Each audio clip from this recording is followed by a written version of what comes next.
जी आज़ाद पाकिस्तान से शहजाद खान आपसे मुखातिब है।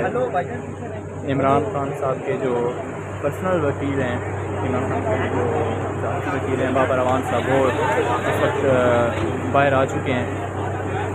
ये देखें कि वो गाड़ी से उतर रहे हैं और मीडिया से इस वक्त शुरू कर रहे हैं। क्या कहेंगे? इमरान साहब पेश हुए, हिसाब मांगा जा रहा है, क्या कहते हैं? बात तेरी हाजिरी लग गई है। दसो ना, सवाल तो जवाब तो दो बाबर साहब। 190 मिलियन करप्शन केस चल रहा है बाबर साहब, कोई सवाल तो जवाब तो दो बाबर साहब।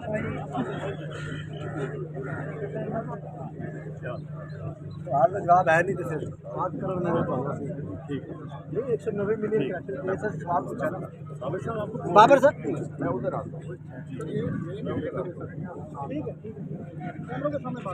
ठीक है, सही है। यहाँ बात की वो नाराज हो जाते हैं, कहते हैं एक जवाब देके चले जाते